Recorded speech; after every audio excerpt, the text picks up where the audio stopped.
Okay, welcome in to another edition of the Penn State Blitz, remote edition again. I'm Bob Flounders. Obviously, Greg Pickle is with us as well. Excuse me. I'm really nervous. I have post-draft fever after what I saw from Penn State this weekend. We're going to talk about it. Maybe the best fits for the Penn State guys that went drafted. I believe there were 5 of them. We're also going to, in this edition, we're going to turn the clocks ahead 1 year and just wonder about maybe where we'll be talking about with Micah, Parsons, and Pat Freiermuth, along with some of their teammates in the 2021 draft. It's going to be in Cleveland in late April. We had a chance to talk this week to Penn State's new offensive line coach, Phil Trautwein. Interesting guy. He basically gave us a scouting report on just about everyone on the offensive line, so there's plenty to get to there. And as always, we're going to conclude with the Penn State Mailbag.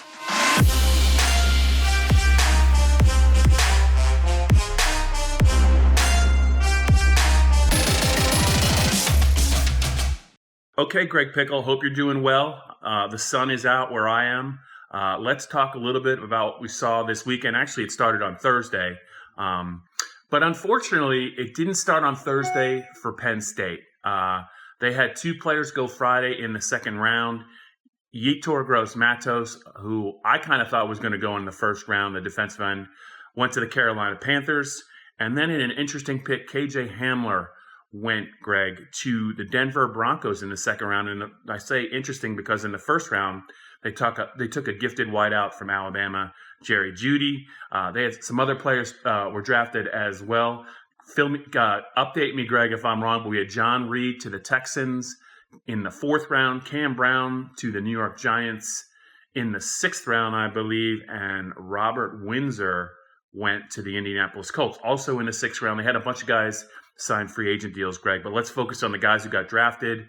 How surprised were you that Yetur went early in the second round, and what did you think about maybe fits and surprises there? So, I think when you look at the mock drafts that went into the draft season, Bob, Yetur Gross-Matos was at one point seen as maybe a mid-round, first-round pick. Then he was slid back to the back end of the first round, and people thought that maybe Seattle would be an option, maybe Tennessee would be an option.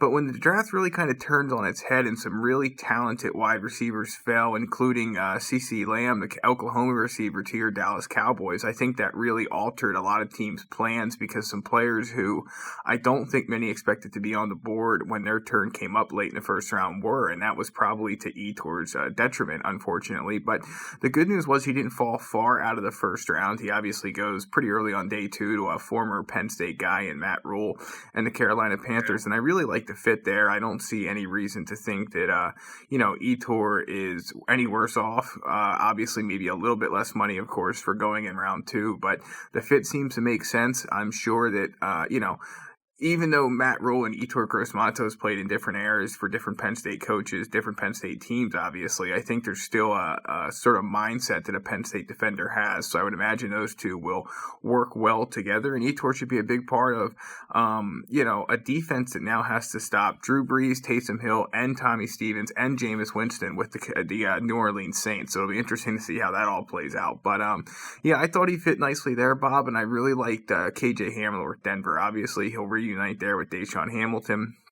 John Elway, whether you question his quarterback decision-making or not, Bob, is obviously sold on Drew Love and sold on this idea of surrounding him with as much talent and as much weapons as possible. I think KJ fits from that perspective and also from the perspective of being a return man.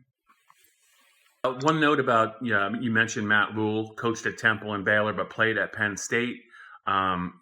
So the Carolina Panthers used all of their picks on defensive players. I think that's the first time it might have happened in NFL draft history. They took a big defensive lineman.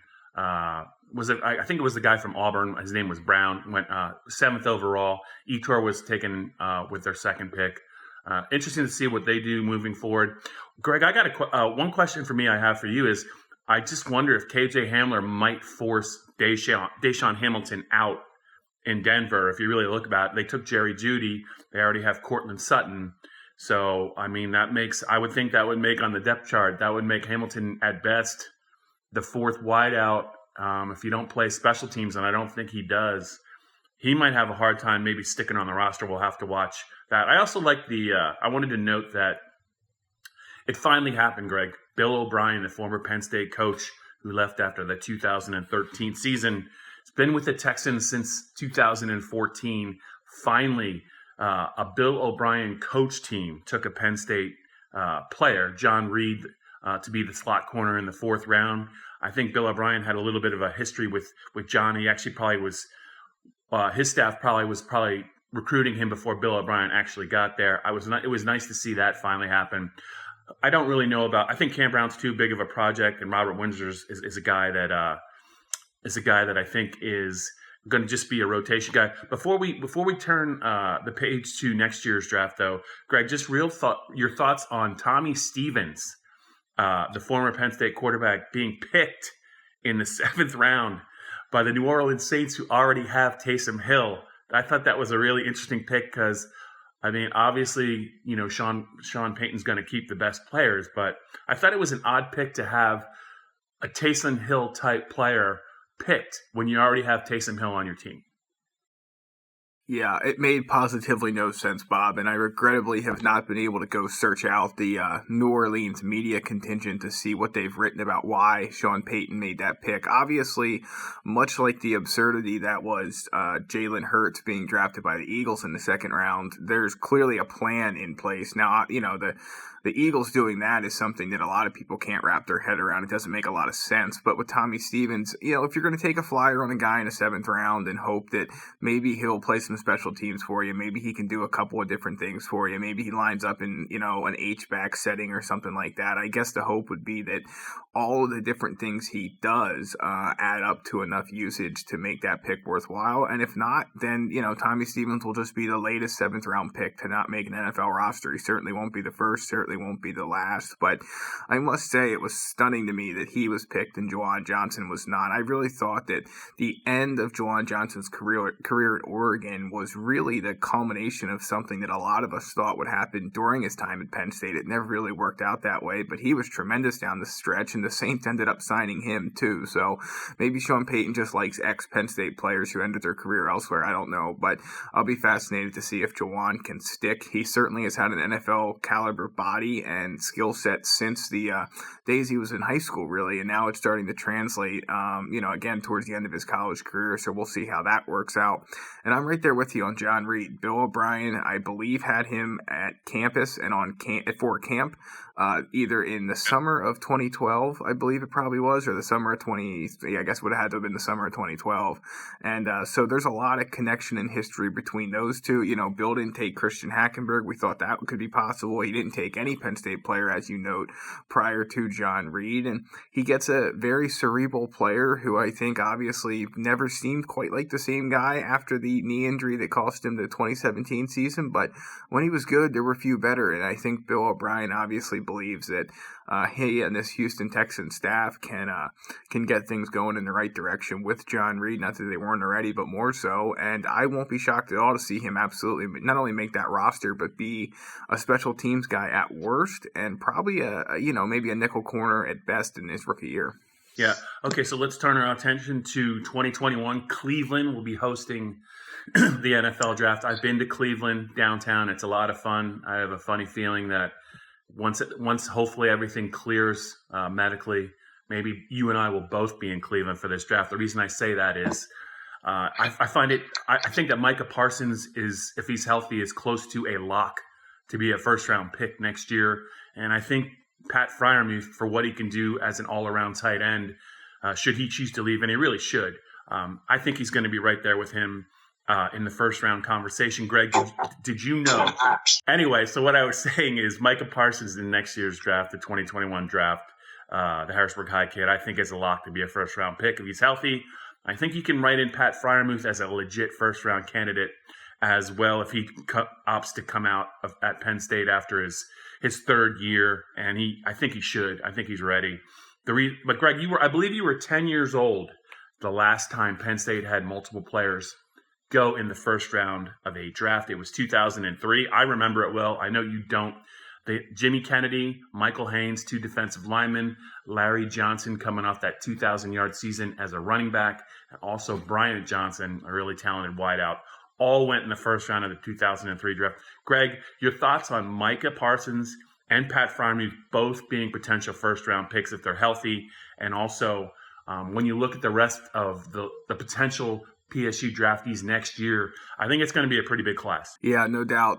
Sorry for that little audio blip there. I got attacked by an autoplay ad while looking up Sean Payton's Tommy Stevens quotes, but it does turn out that he thinks that he can play in the kicking game. He can kind of be a jack of all trades, and that's why they used the 7th round pick on him, so that answers that question. Moving forward, as you mentioned, I think that everyone from Mel Kiper to the guys at 247 Sports, to CBS Sports draft analysts, Sporting News, everyone throws out their 2021 mock draft immediately after the 2020 draft ends. And, if you go back and look at the ones from last year, Etor was a guy who was probably rated a little bit higher than he ended up being. So I think you have to take him with a grain of salt. But I don't want to make it sound like a slight against Etor, but I do think that Micah Parsons is obviously a little bit on a higher pedestal at this point when it comes to what his future can be and what his outlook is going into his junior year. And I think the same is true for Pat Freiermuth. So there were a lot of folks who were saying that if Pat had used that weird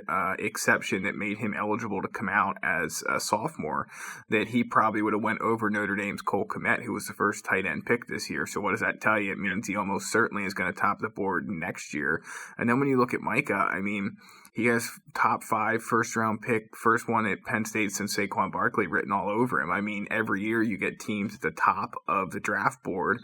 If they don't need a quarterback, they need a star on defense. And he obviously has all the makings of a star on defense as he continues to progress in Brent Pryce defense and become even more effective at a role that obviously was so good that it led him to All-American honors last year. So it's going to be interesting to follow. There's no doubt about that. If, gatherings can happen by this time next year, which let's all hope it's a lot sooner than that, Micah and a big Harrisburg and Penn State area contingent will surely be in Cleveland. I would expect Pat Freiermuth and his family would be as well. And, there's probably a couple other guys. I look at Journey Brown, Bob, and I just think to myself, is this a guy who if he turns in a season that is similar to what he did in the Cotton Bowl, on a consistent basis, who's to say he can't go late first round, early second round? Obviously the running back position's been devalued some in the NFL, and he probably profiles as more of a day 2 guy that a team doesn't use an early pick on or its first pick on, but instead picks up on the second day. But that's kind of what running backs are at this point, unless you're a Saquon Barkley. So, we saw a running back go at the end of the first round, the kid from LSU to Kansas City, Enzo Hilaire. So, obviously it's possible. It's not a guarantee, but Journey Brown's another one I think you have to keep an eye on in that conversation too. Obviously, we'll see about Tariq Castro-Fields. I think at this point, if he would have left school early, there's a decent chance he would have went maybe in the 6th or 7th round at best. He'll have a chance to improve his stock as well. And then you have the offensive lineman, Bob, which I know you wrote about over the weekend. Yeah, I would also say that I would not be surprised if Michael Mennett has a really good final year at Penn State. I think he was pretty close to a top 100 player for this year's draft. He opted to come back. If he takes another step forward, really, really, really good centers sometimes go late in the first round or definitely in the second round. By the time he's done at Penn State, he might be a little bit better of a pro prospect than Connor McGovern, who I think went, I believe, in the 3rd round to the Cowboys. But he could be a Friday pick. You mentioned Journey Brown. I'm not sure if Rasheed Walker's going to come out. I'm not sure about PJ Mustipher. They're both going to be, guys that will be 3rd-year players. They both have really high ceilings. Shaka Toney's an interesting guy, even though he's only about 240 pounds. Tariq Castro-Fields. There's some other guys I think that if they develop, we could be talking about come draft time too. I'm just excited about going to Cleveland, and one way or another, you're coming with me. Whether either you're going to be going as a fan, so if you can boo the Eagles' 2nd round and 1st round picks, or you're going to be going as part of the Micah Pat Freiermuth traveling party. It should be wild. I'm looking forward to it. It's time to talk a little bit about Phil Trautwein, Penn State's new offensive line coach, replaces Matt Limegrover. Comes from Boston College. Phil Trautwein, I think, is a South Jersey guy. We learned that that would be Tuesday on a conference call.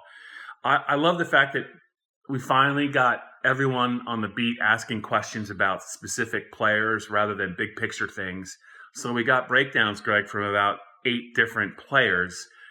Was there any player or was there any comment from Phil that caught your eye, whether he was talking about a likely starter or maybe a key young guy or maybe a key reserve? Was there anything that jumped out about Phil's 25-minute chat with us on Tuesday? Not particularly, Bob. I mean, I think he was very complimentary of just about everybody in his position room, which has kind of been par for the course with a lot of these calls. But I guess the one thing that was noteworthy to me is the thing that you jumped on, which was Drew Scruggs, the offensive lineman, interior lineman from Erie, who came to campus with high hopes of maybe competing right away, and then unfortunately was in some kind of accident that caused him to miss a lot of time and be away from the team. You know, it sounds like he's back healthy and ready to go, and I don't want to compare the situation completely to Theo Johnson because Theo Johnson hurt himself at an All-Star game, and Drew Scruggs was in kind of some kind of pretty serious accident, so it's not apples to apples. But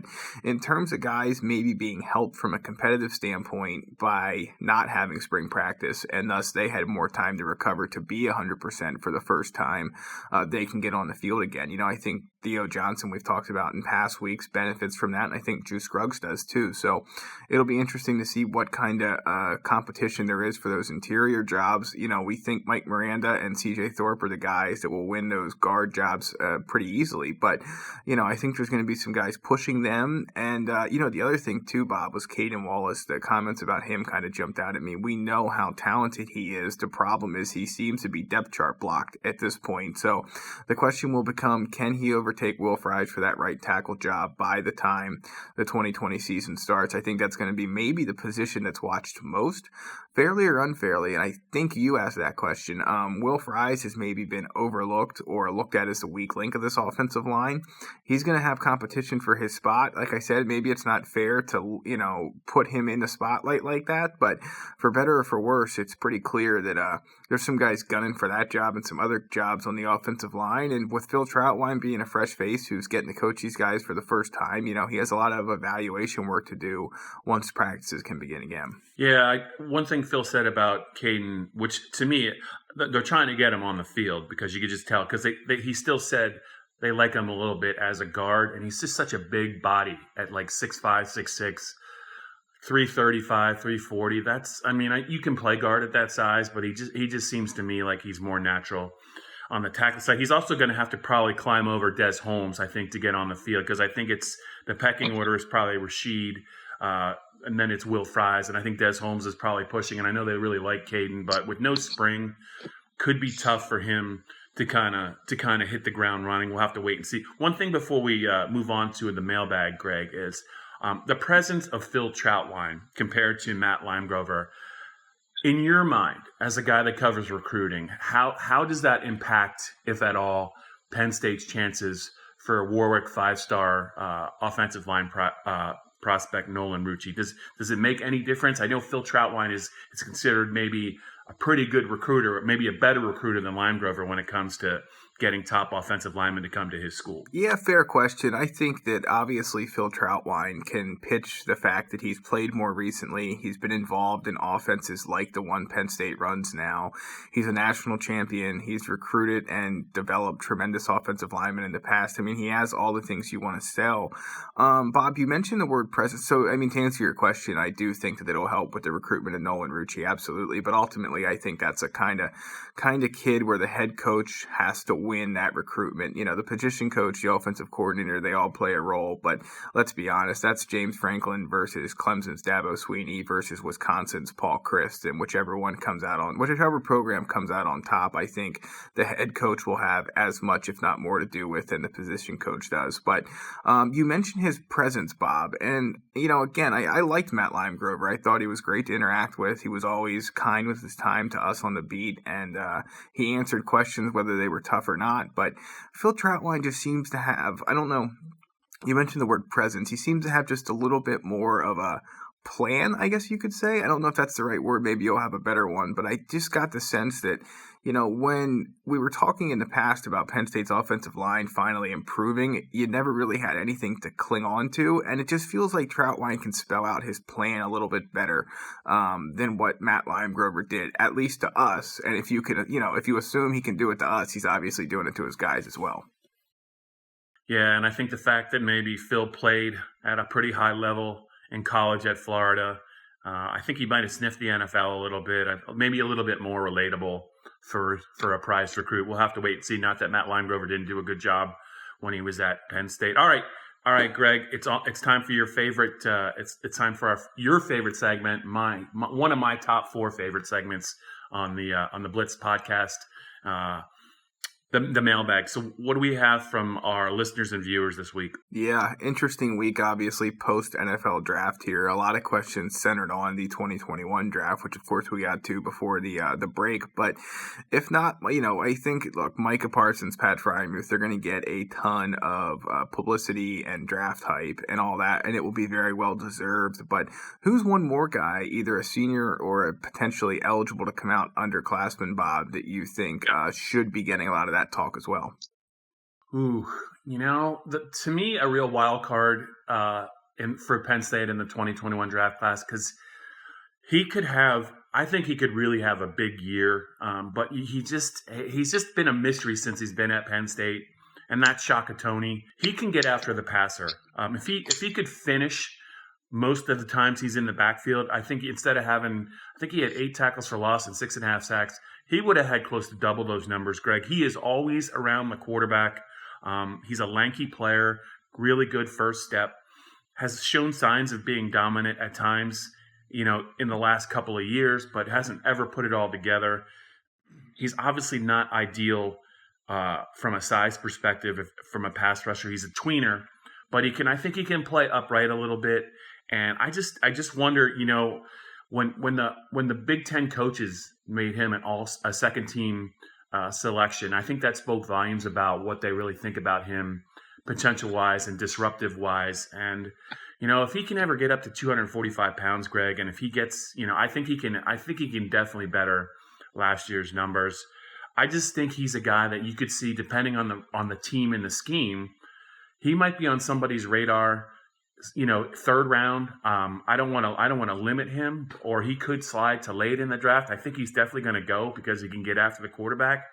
And I just think that Penn State's going to have a lot of guys. Another guy, I just think that if he has a big year, we consider leaving early, would be P.J. Mustipher. He hasn't really ever started at Penn State, only in a timeshare. I just think that those are 2 talented front 4 guys, and those are going to be guys when football resumes that I'm going to be watching when Penn State's on the field. No, good picks, Bob. You mentioned the defensive line here. We're going to have a chance to share with our readers some thoughts from John Scott Jr. at some point Thursday and into the weekend. When you look at what he's, walking into here at Penn State, obviously he gets Shaka Toney back, P.J. Mustipher, Antonio Shelton, but what is a bigger concern for you with Penn State's defensive line at this point? Is it the fact that a new coach hasn't had time to work on his outlook and plan and fundamentals, technique, all of that? Or is it the fact that they have a ton of talent on paper and you don't know a whole lot about what it'll actually look like on the field?